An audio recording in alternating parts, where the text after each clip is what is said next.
Being recorded. All right, welcome to CrossLake's latest webinar entitled Considerations of Scaled Digital Architecture in Financial Services. My name is James Waletsky. I'll be your moderator for today, as well as our two speakers that we have, which I'll introduce in a moment. Our topic today is going to focus on financial services, cybersecurity, the complexity of systems as we move forward, and a host of other topics. So I'm sure you're going to find it very informative and fun. If you'd like the slides for today, you should be able to get those through the GoToWebinar window. There is a download link, and you can grab those at any time. We will also send those around in an email following the webinar, so you can get them there as well. If you have any questions today, please enter those into the chat window, and we'll get to those in turn. At the end, we will have a Q&A session. We can always unmute you as well if you'd like to verbally ask your question. So we'll see how that goes when we get there. Our timing for today, we're going to time the talk for about 50 minutes or so, and we're going to leave about 10 minutes for Q&A. You can ask your questions throughout, but if you'd like to ask them at the end verbally, we can do that as well. So today, without further ado, I'd like to introduce our two speakers. Firstly, we have Wayne Filin-Matthews. He's the head of global architecture and strategy at our very own CrossLake. And we also have Prakash Sethuraman, sorry, Prakash, I always say that incorrectly, Chief Architect for Digital and Retail Banking at HSBC. So without further ado, guys, I'll turn it over to you. Thank you, James, and welcome everybody. Just also to add, and welcome to the International Association of Software Architects on this webinar. Great to have you guys running this and being part of the actual delivery of this and helping to get us to speak with Prakash over the next hour or so. Just some background on me, just quickly. I was a colleague of Prakash previously in a former life as the head of digital architecture at HSBC. So I've known Prakash a number of years now, but this is really, we thought this would be great from an architectural viewpoint to get Prakash's viewpoints and opinions on digital architecture in finance. The broadcast is now starting. All attendees are in listen-only mode. So without further ado, let's carry on. I'll let Prakash introduce himself. One of the best architects I've ever had the pleasure of working with. So Prakash, I'll let you introduce yourself, my friend. Hello, everyone. Wayne, can you hear me clearly? Yeah, perfectly. Is the audio okay? It is. It's great. So I'm Prakash Sethuraman. I lead the architecture function for the retail banking arm of HSBC. I also have the pleasure of leading digital architecture across the group, so all the different business units that comprise HSBC. In today's conversation, we're going to talk about architecture and specifically architecting at scale in the digital ecosystem that we operate in today. All right. And if you look at the scale of HSBC, I'd like to take a couple of minutes just explaining the context within which my function operates within HSBC and the challenges we face in HSBC today. Okay. We have 3,900 offices spread across 67 countries globally, 38 million customers, roughly 230,000 colleagues who work as part of the bank. That includes permanent employees of HSBC as well as partner organizations and freelance contractors who work with us. In terms of our banking services that we provide, a metric that might be useful to judge the scale is we process about $1.5 trillion worth of payments every day. Okay. That comes with a degree of responsibility and a degree of fiduciary oversight from all the regulators across the globe. We deal with hundreds of regulators globally because each country that we operate in will have more than one, typically. And we have a duty to the regulators as well as the other communities we operate in to get it right. Payments are a critical part of an economy. We've got data centers in 21 countries, and the applications and servers that we run across these data centers are looked after by a technology team of about 40,000 staff, and more than 25,000 roughly are in development or testing and those kind of activities that produce software or produce systems and therefore require architecture as a fundamental part of what they do. Okay. We're well on our way on the DevOps journey, which makes this conversation a little bit more relevant to an organization of our scale. Typically, few organizations of our scale and in our industry are as advanced in DevOps as we've managed to achieve over the last couple of years.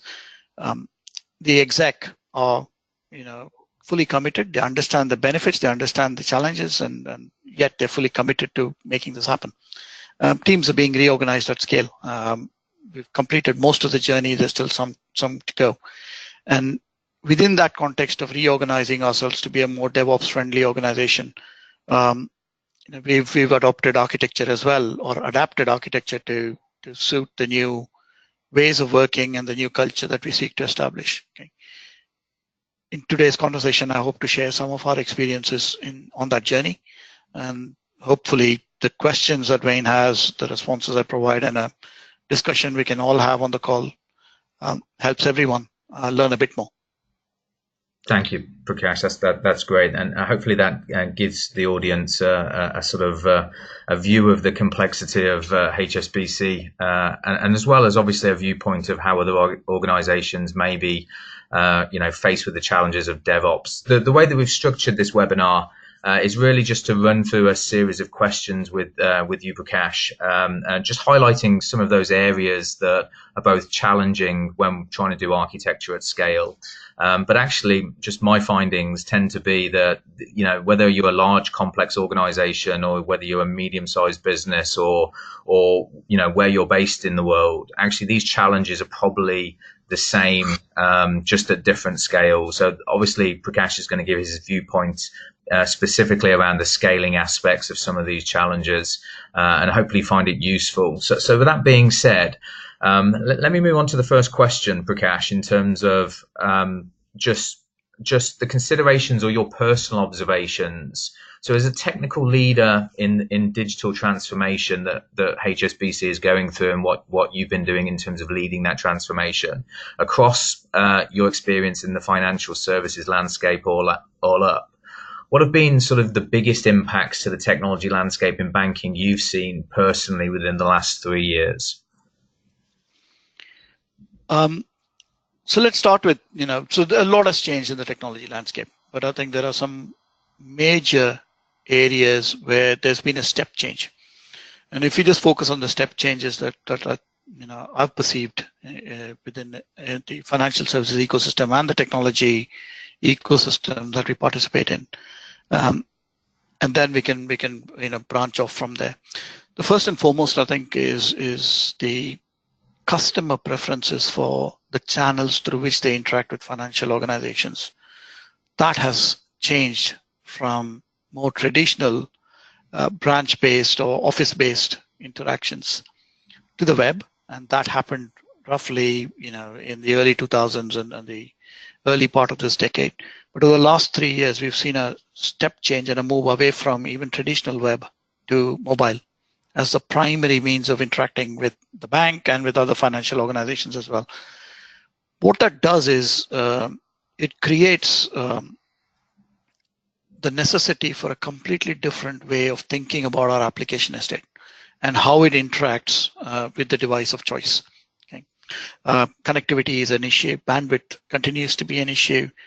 Security at the perimeter, you need to think through far more threat situations than you would if it was the more traditional web ecosystem or branch-based ecosystems. We also need to provide for customers to be able to carry journeys through, and we'll talk about it later if we get the time. The second thing that has changed from a customer preference perspective is the expectation that they have of services is not necessarily set only by financial services anymore. They expect the bank to mirror the experience they have with the retailers, of which there are many, and plenty of them are focused on customer services as their primary means of differentiation, and the quality of service is the primary mechanism through which they keep customers or acquire customers. But it's also the media, the evolution of the Netflixes of this world sets a completely different bar for what they expect from a bank as well. Second big thing that has changed, and this is more a technical thing, is the rate of increase of the maturity of cloud offerings. Okay. 3 years ago, well, cloud was a proposition. It was available, but it really wasn't mature enough for organizations of our scale. Okay. Both the management and administrative controls that an organization that's a multinational, that has a multinational footprint and has very specific regulatory controls that it needs to adhere to, etc. The controls did not exist within the cloud providers. Today they do. Okay, so it's a much more viable proposition than it ever was. And it opens up so many more opportunities and so much more speed to market that a lot of things that would not have been possible or conceivable 3 years ago today are. Okay, so we need to give thought to that. The other bit is the security controls that these cloud providers provide. And in the main, the awareness of security and what we need to do with security has gone up manyfold, okay, from where it was. So that provides both positive and negative implications to how we architect systems and basically deliver technology services to customers. And touching upon that security thing, like I said, while the awareness of cybersecurity has gone up, so have the risks and the incidence of all the threats that we face today. Hardly a day goes by without us having one more announcement or one more thing to worry about and mitigate within a complex estate. As I said, we have thousands of applications running across tens of thousands of servers. Staying on top of that is important. The application estate is complex, therefore the threat landscape is much more complex than it used to be. Okay. Microservices is probably just an evolution of an old way of thinking of how do you componentize services, etc. But now that we have the tools and the techniques available to refactor monolithic applications into microservices, staying on top of what will be an estate of tens of thousands of microservices compared to thousands of applications is a skill we still need to learn. Okay. Yep. It is a major challenge. And all of these require architecture. That's what makes it relevant. What is architecture doing, Prakash, in terms of how does that, in terms of the points that you made around customer first, so customer before business, before technology, and obviously, looking at the customer journeys that HSBC are sort of developing their applications for on a mobile platform. Would you say that it's been an easy journey culturally? And I know we'll have a cultural conversation in a moment, but culturally, has it been easy to actually get the organization to think about customer before business, before technology? Or are you sort of halfway through that journey at the moment in terms of customer before business? We're halfway through the journey. When you were saying, has it been easy? I think scale has this habit of making even simple things very complicated. Yeah. Okay. What would be relatively easy to do in a medium-sized organization becomes very difficult when you have the kind of scale we do. And likewise for many of the other global banks and global financial services industries. What it has really done to architecture is we've had to have a renewed focus and refreshed thinking around the more traditional practices of application, data, and infrastructure architecture. Many of those tenets which got established over the last 30, 40 years still hold true, but they hold true within a slightly different context.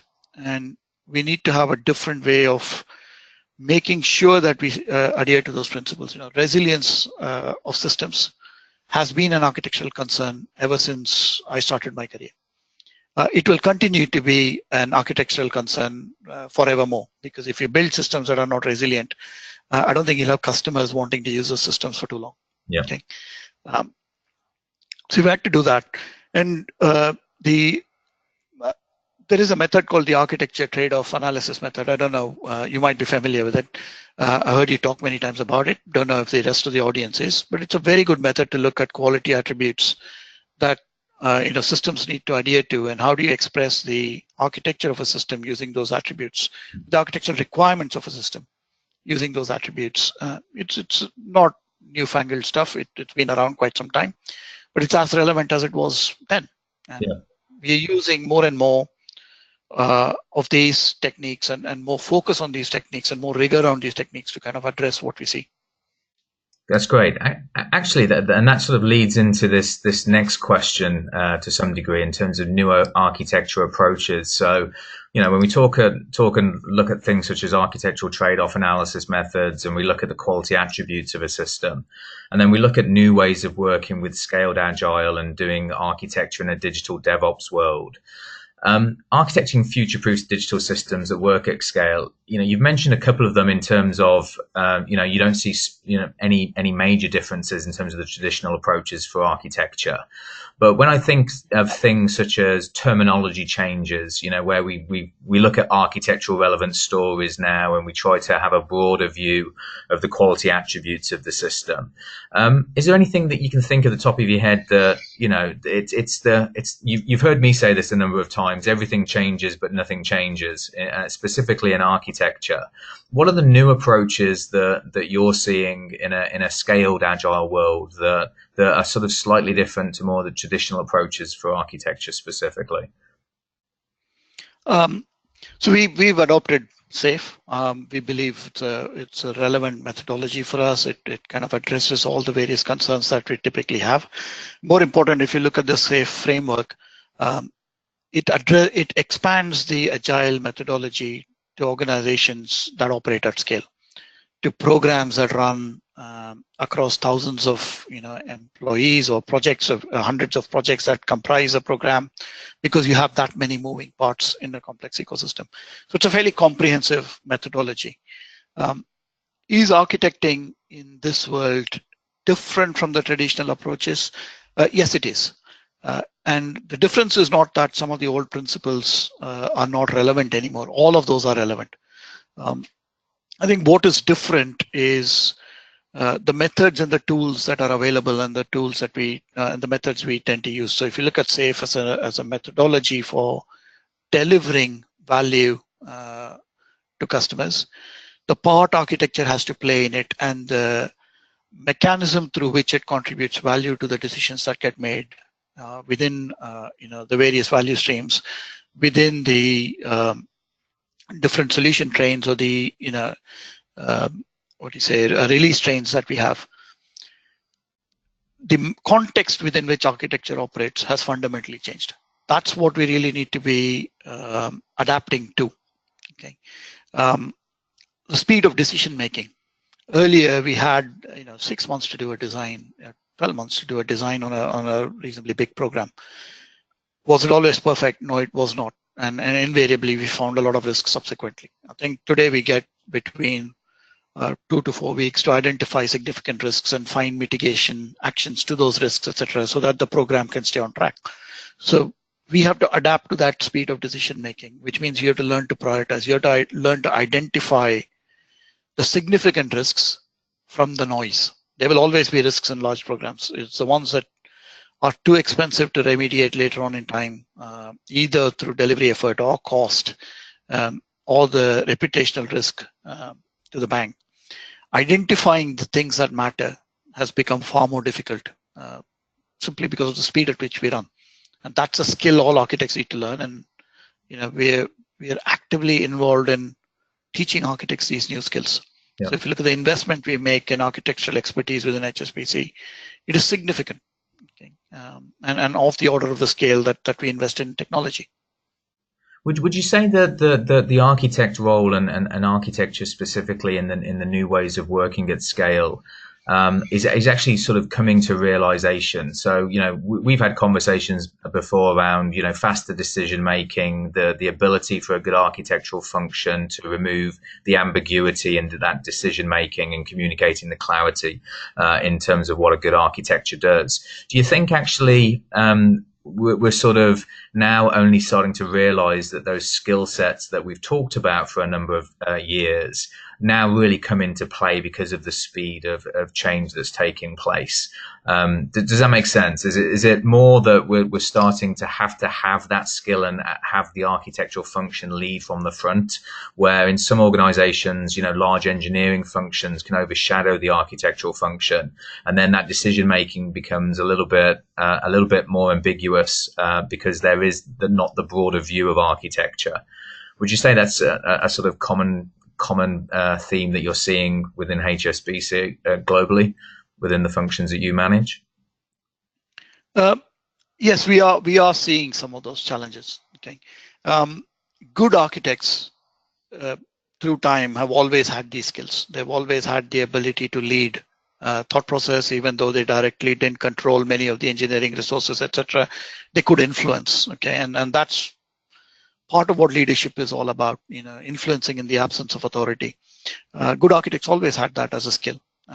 They always almost always had deep technical expertise in one or two domains as a skill. That's where they got their badges. That's where they earned the credit that you need to become an architect. And the third bit, they were always pretty good at communication. Yeah. The challenge is we've now decentralized architecture. So you expect these high caliber skills in not just a small number of people in the central team, but you expect them at the front line, even from people who are just starting out in the architecture profession. If I called architecture a profession, they're just starting out on it, and you expect it from them too. So the bar has just got set really high, even for people starting out. Okay, what that creates is we need to think through how we educate very quickly, how we provide a safety net that allows people to make those decisions, that allows them to lead in a pretty safe environment. That it's okay to make mistakes. It's okay to accept risk, right? Yep. And just be aware and make conscious decisions as opposed to unconscious, bias towards a particular direction of travel. That makes sense. Right. That's good. Going on to this one, you've touched upon it already in terms of customer first and the conversation. How is architecture specifically, so not as the organization in terms of HSBC putting sort of customer journeys as part of their sort of planning exercises, but how has architecture in a digital DevOps world sort of helped build that unification, innovation, and sort of distinct customer experience? Would you say architecture and architects have a play in this area? And how do you sort of manage innovation in a fast-paced, quicker decision-making world such as HSBC and in the scale that HSBC runs at? So there are. I think architecture does have a very important part to play, and there are two parts to the value we bring. The primary, or rather the first one, is the art of the possible. Technology moves very quickly, and staying on top of that and the opportunities advances in technology open up contribute as much to defining an innovative customer experience or an innovative customer journey as does the business input in terms of creating new propositions that customers would value and enjoy, right?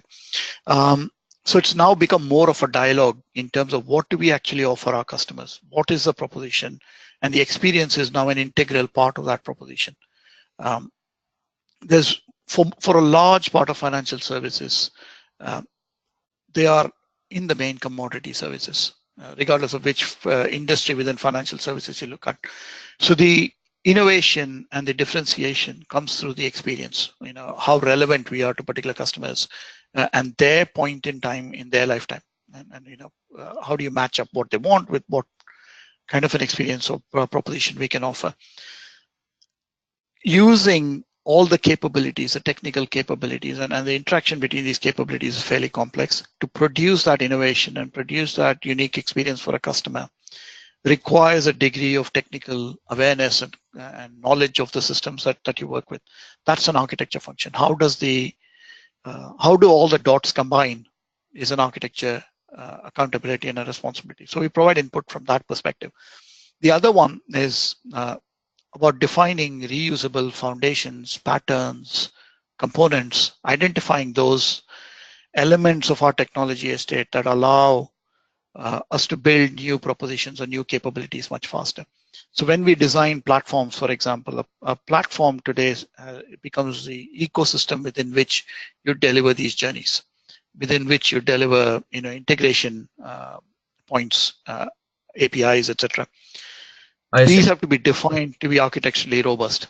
I see that ties back to that conversation you had earlier, Prakash, in terms of if faster decision making is required, then actually the need for good architecture to have that reusability and pattern-based approach and sort of model-driven design type sort of skill set has actually become more important than even what it was traditionally in sort of traditional waterfall environments that are doing architecture, even at scale. But actually the speed and decision making that's required, you really can't get away with not having good architects that understand pattern-based architecture, et cetera, et cetera. Would that be a true reflection, do you think?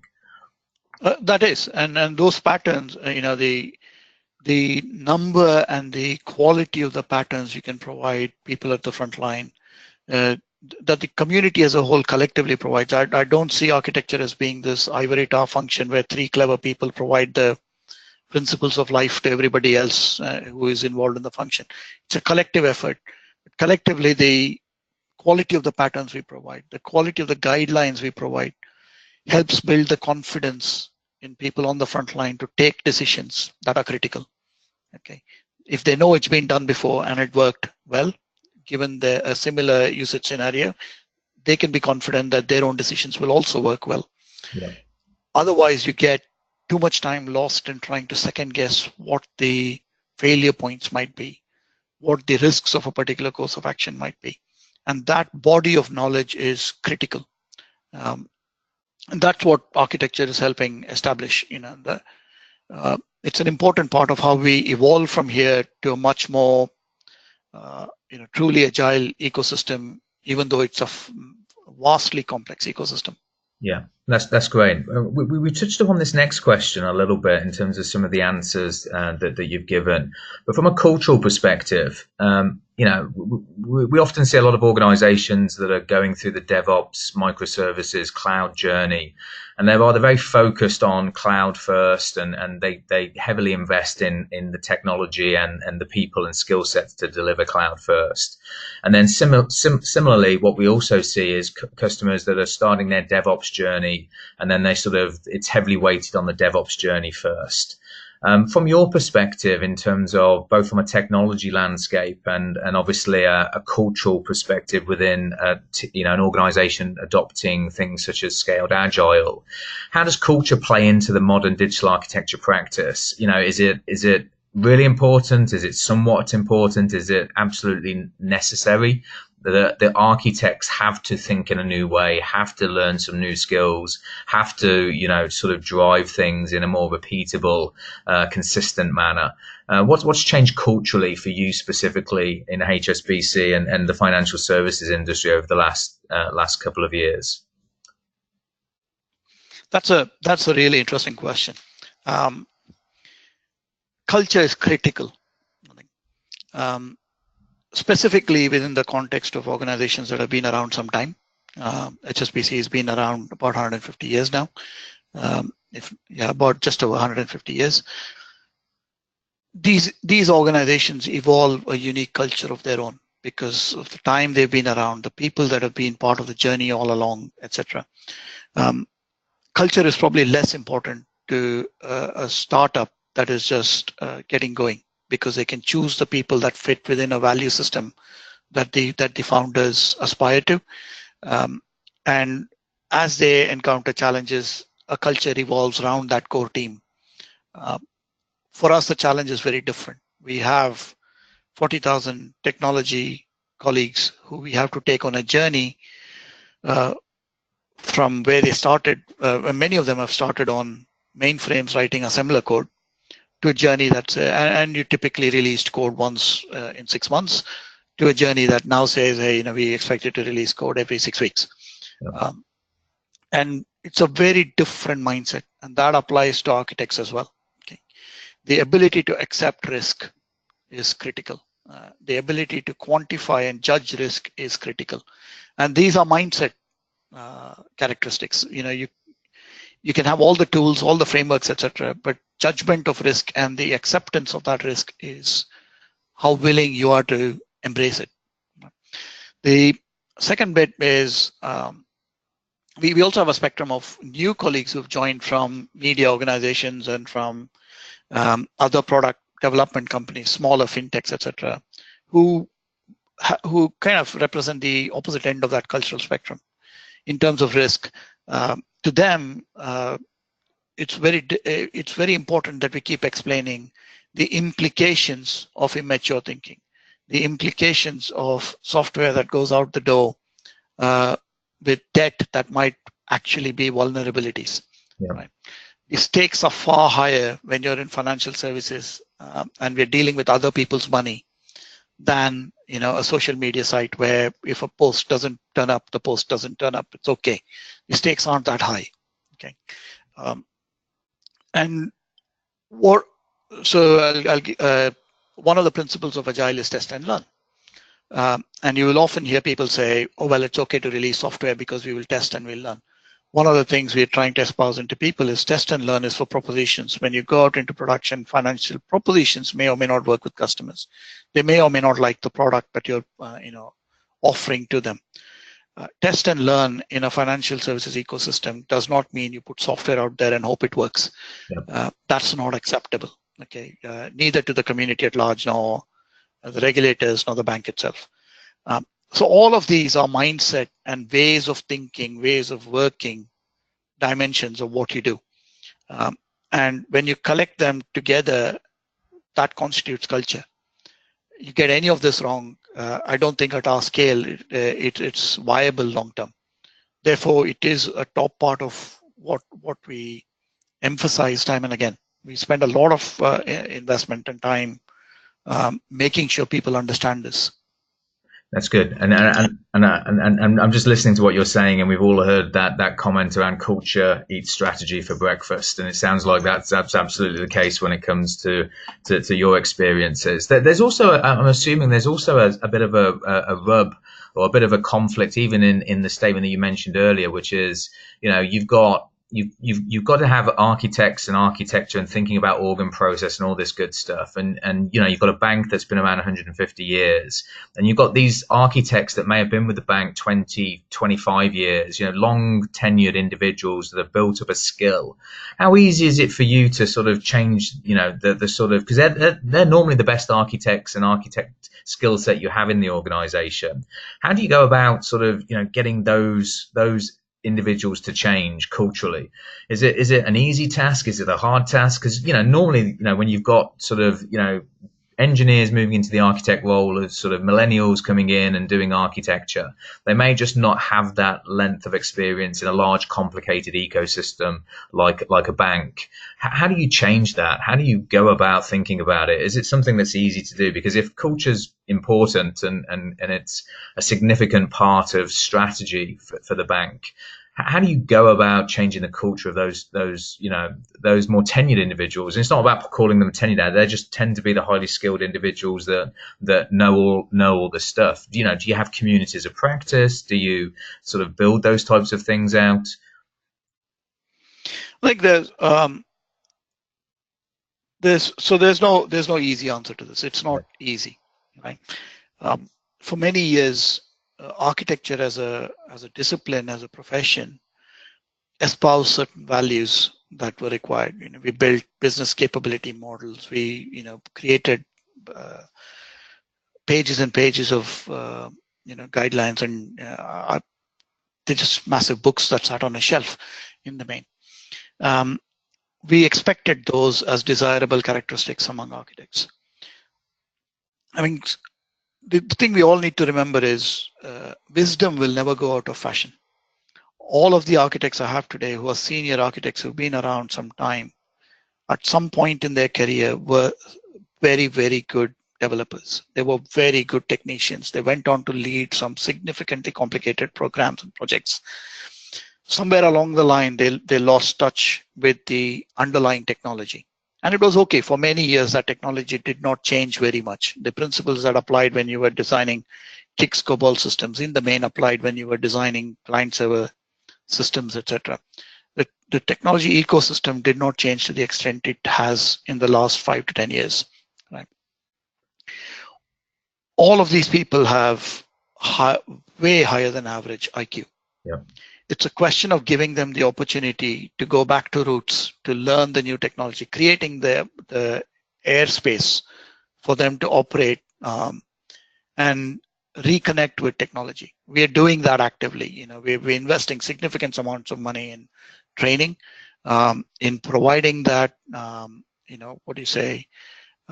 free time within their working hours to go and learn and get back to technology.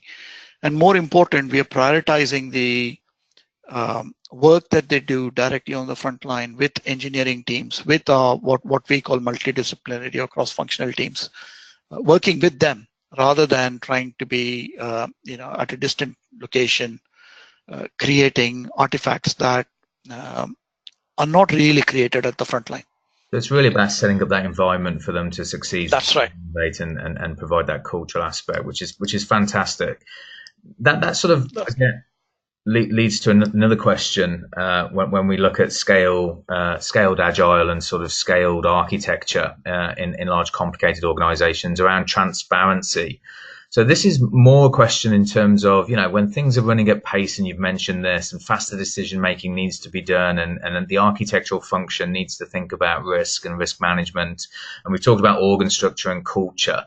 How do you deal with the transparency that architecture and the architectural function basically takes from an accountability perspective? Because there's always a risk that good architects and good architectural functions, because of the overload of change, because of the overload of decision making, because of the overload of potential risks that get thrown at sort of a digital DevOps world, and doing this across multiple landscapes and industries and geographies, etc. How do you tie into the cultural aspect, make sure that the architectural function owns and is transparent with the risks and considerations and make sure that they're accountable for it? Is there any like magic to it, or is it still just what we've done previously? No, I think what we've done previously, which was centralized governance, that kind of provided visibility of these risks that we carry, the decisions that get made, etc., is not fit for purpose anymore. Okay, so we don't adopt that route. Having said that, we've not really left it to architects to carry the burden of making sure all these decisions they're making and the risks they kind of expected to mitigate, we've not left it to them alone to kind of carry the burden of that. What we've done is determined upfront what are the various controls we need to have in place, what are the various risks we can think of that can be thought of ahead of time and therefore mitigated.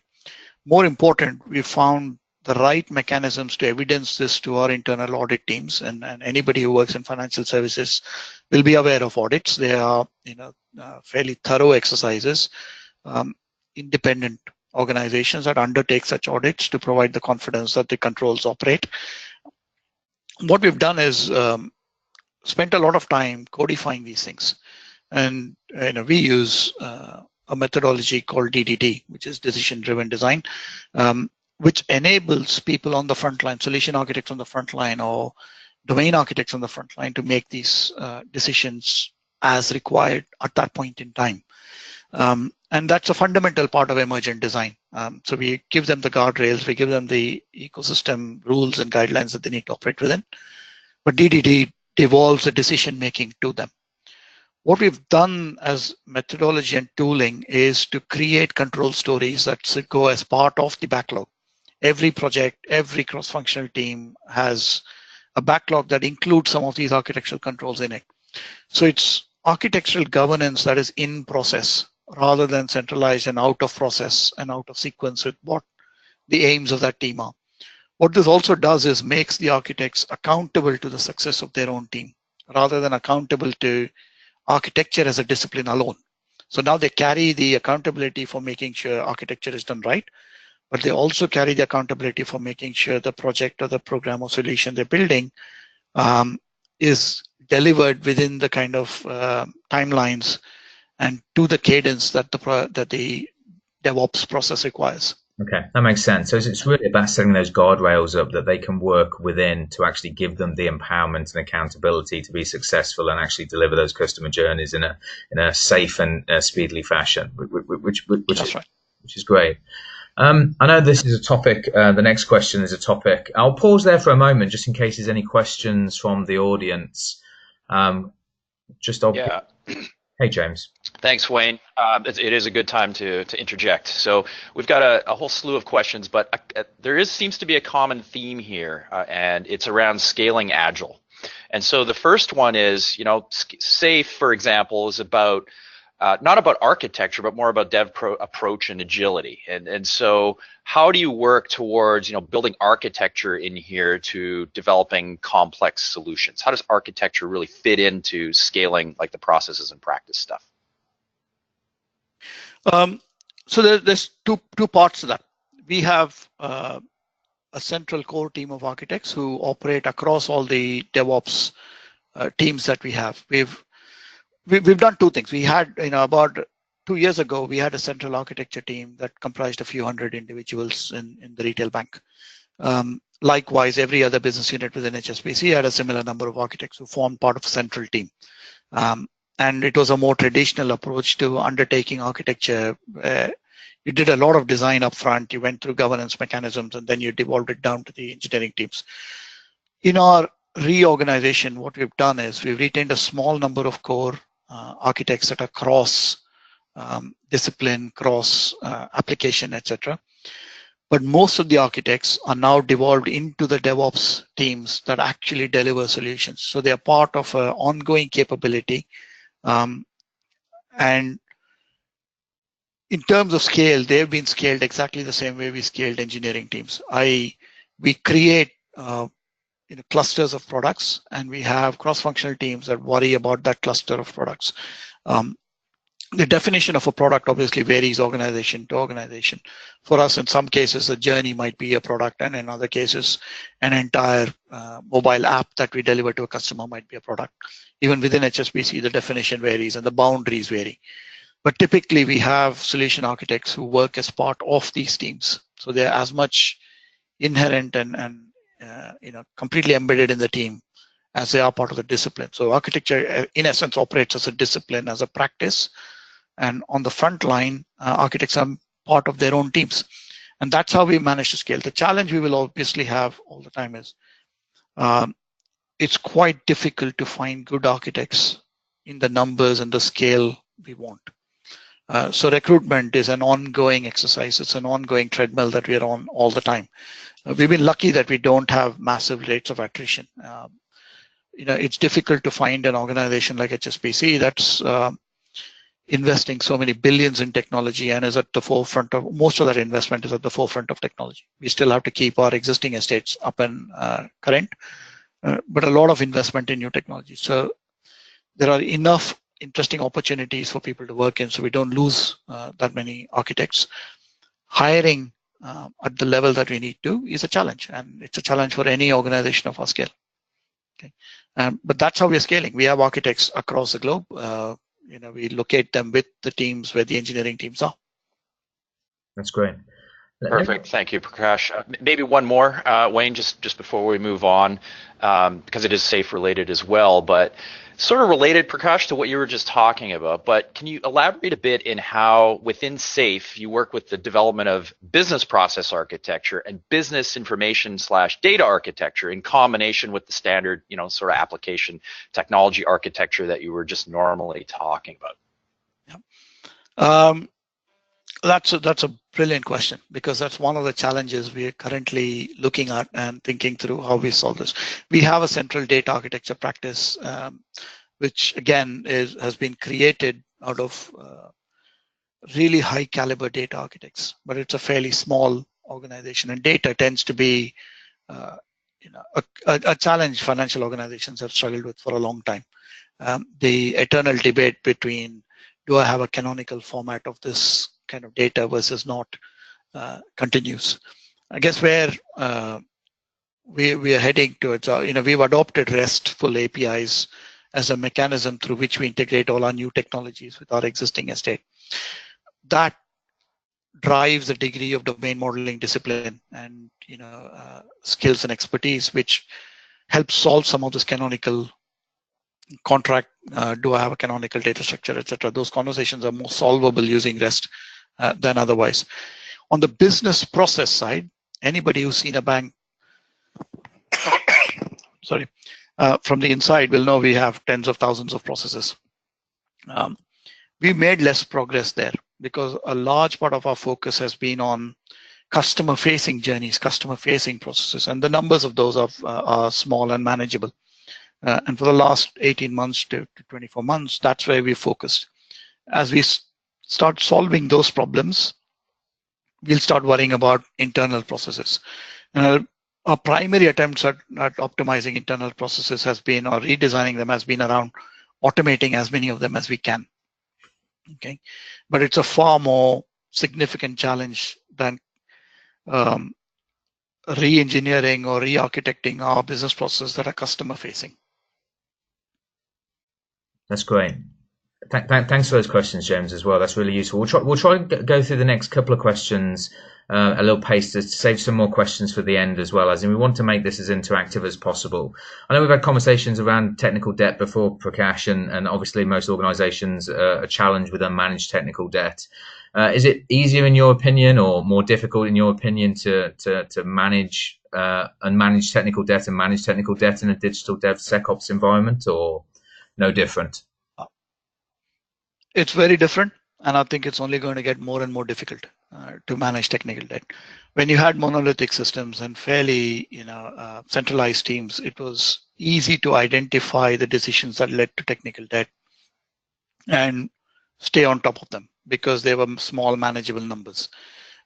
As we adopt a more microservices, API-based ecosystem, there are hundreds of moving parts, and while the technical debt in any given moving part may be visible to that team and through a backlog, etc., what stays quite invisible and very difficult to judge is the technical debt of the ecosystem as a whole. That's where I think enterprise architecture needs to play a fundamental part in making sure that we stay on top of that. We find methods to identify it, to articulate it, and to make sure that it gets prioritized across the organization. Because it may not be a priority for any individual team, but for a collective as a whole, it might be seriously important. Convincing so many fairly independent DevOps teams to see the big picture and coordinate and orchestrate a mitigation response to collective technical debt, again, needs further thinking. I don't think as a discipline or as a profession, you actually achieve that in pragmatic or practical terms, especially when operating at scale. Yeah. Right? The thing that we need to also get better at is once we identify them, how do we find resolutions to them that can be deployed rapidly? It's not easy to do those things because, again, the engineering coordination you need to create a solution that fits sometimes does not lend itself to iterative build. Okay, once in a while you do need everybody to deliver something at the same time, so that you maintain compatibility and you maintain those things. Largely, you don't want resolutions to ecosystem technical debt to be breaking changes because we then got customers to think of and we got partners to think of who integrate with our systems, etc. Yeah, that's great. That's really good. This will be the next big challenge for the architecture profession in the next few years. How do you identify and how do you resolve these things? How do you measure technical debt? Yeah, that's great. That's perfect. James, are there any more questions? Just as we move into the last couple of slides, I again want to make sure that the audience has a voice here in terms of making sure their questions get answered while we have Prakash join this webinar. Yeah, there's a few more. I'll just give you one for now, but could you guys share maybe a key challenge or two that you faced as you started your DevOps journey? This seems to be a common question in a lot of our webinars, and DevOps in particular. So maybe for banking in particular, like what's a key challenge that you learned from that you can impart upon our audience? So there are characteristics to a banking ecosystem that are fairly unique. Let's take the one is a mindset thing. We do have the ability to provide a lot of funding across the board for technology, initiatives, etc. And the first mindset challenge we had to overcome was just because you have the tools doesn't mean you are DevOps friendly, or you're adopting DevOps, or you're successful at DevOps, etc. So measuring the metric by whether you have CI/CD tools being used by a team, or whether the latest Node.js is the technology stack that they're using, etc., is a fallacious way of actually determining maturity. Where it took us some time to get to the release cadence that we have today, and that proved to be a very good metric. What customer-facing features do we actually deliver, and what is the frequency of those deliveries out into market? That has cut down a lot of the focus on whether we have the tools or not. The tools are a effect. They're not, they're not the primary outcome. It's what we use to get to an outcome. So that was a big challenge, just getting people to understand that tooling does not equal DevOps. You need the tools, but you need a very different mindset and a very different way of working to make it happen. The second is what the ecosystem enforces on us in a typical CI/CD pipeline. And if you read the received wisdom in the industry, CI/CD pipelines take you all the way from development through to production. It's all automated, and we can do that. Except when you come to banking, there is a small thing called separation of concerns. You don't want code to go straight from a developer's laptop all the way to production. There are checks and balances involved to avoid obvious pitfalls and to make sure we address the security concerns and we remain compliant with regulations, etc. Again, that was a phenomenal challenge. How do you create an ecosystem that can release at pace? As we keep increasing the frequency of releases, it is no longer possible to manually do it. How do we create these ecosystems and the pipelines that adhere to regulatory requirements, that provide the audit trails that we need, that provide the separation of concerns that we need, etc. And engineering that took us a significant amount of time and effort to get it right. We're still not completely done. There are many systems where still the last mile is manual to make sure we have the right checks. Okay, but it's an ongoing evolutionary effort. We will get there. I'm going to add something to that as well, Prakash, I think, because it relates to this question that's up on the screen. So timely in terms of James and the audience asking that question. I think you're absolutely right in terms of there's the tooling aspect, and a lot of customers will go and they'll think that tooling is the answer.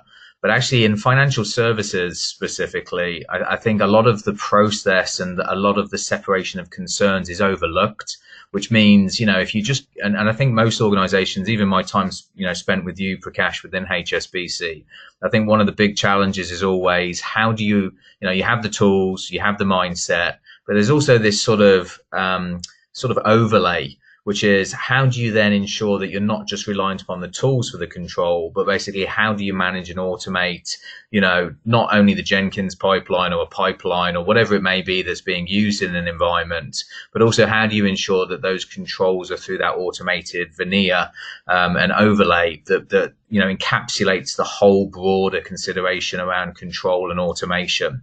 And I think, for me, it was definitely an eye opener for me, coming into a large bank and working with Prakash previously, is just how important automation is in a digital DevOps world, how important the mindset is in a digital DevOps world. But more importantly, don't forget those other processes that have to be considered into that automated ways of working, because if you don't factor them in, there's potential for holes, potential for risk, potential for data leakage, all the things that we don't want at scale, if you overlook them. So I second what Prakash was just saying. It's broader than just the tooling. It's broader than just CI/CD as a conversation in terms of the velocity of getting products out there. It's all of this encapsulated together, and then having an approach that actually addresses it systematically and in a codified common way, as Prakash has just mentioned. So great question,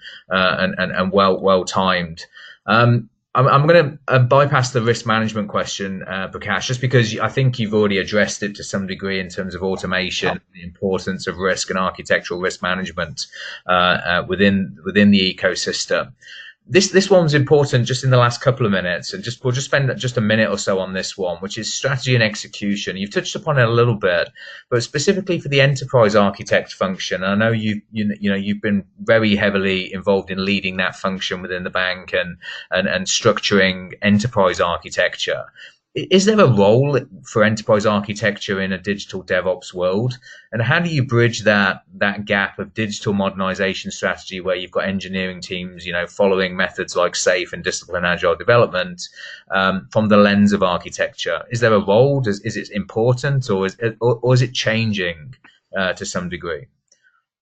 There is a role. It is important, and it is changing as you'd expect. The modernization strategy, when we talk of strategy, largely it involves macro questions. Which markets do we need to focus on? What kind of experiences and propositions do we need to focus on? How much would we invest? What kind of timeline would we invest that money over? Okay.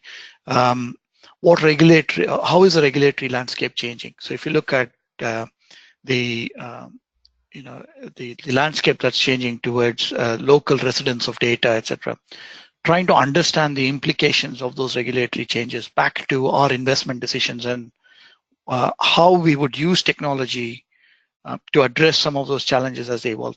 All that comprises strategy, and all of that enterprise architecture plays a very big part in terms of working with the business to help them understand that, plan their initiatives, make sure it stays within their risk appetite, and also within the business parameters.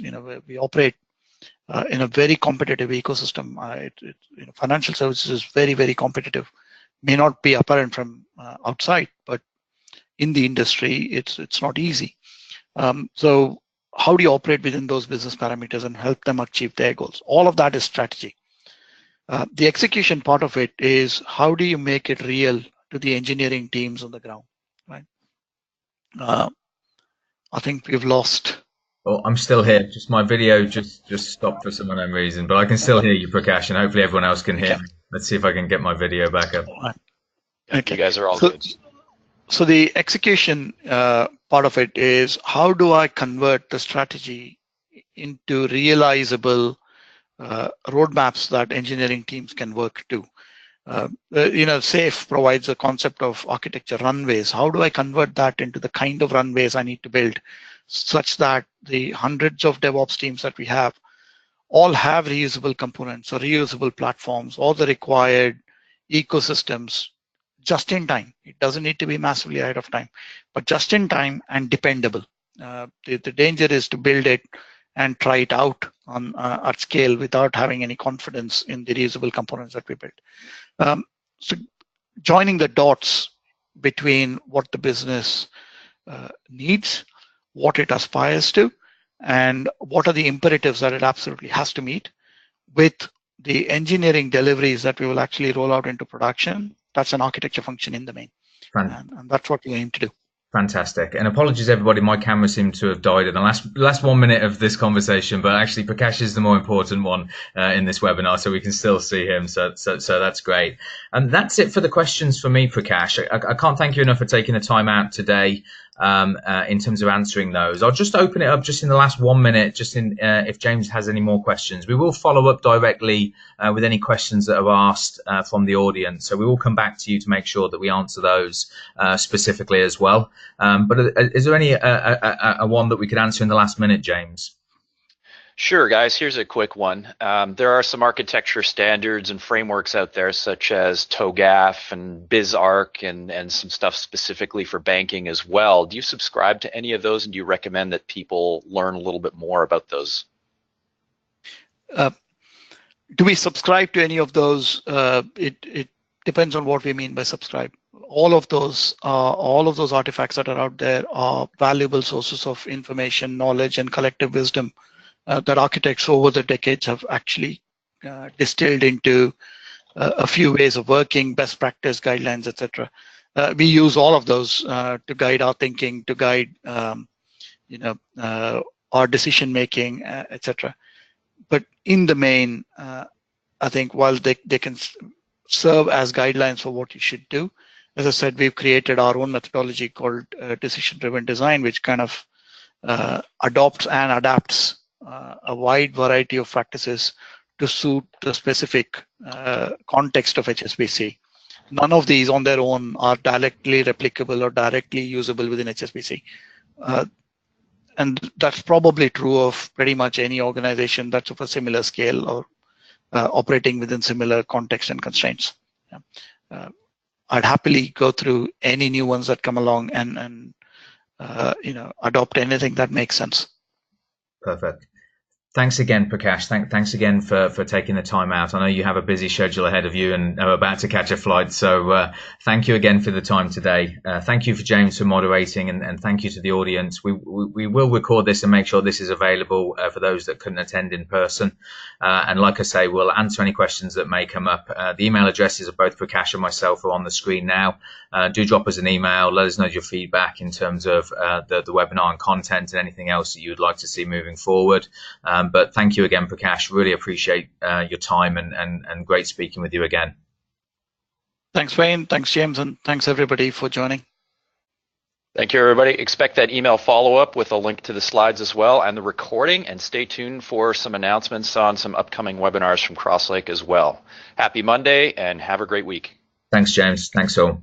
Thank you. Bye.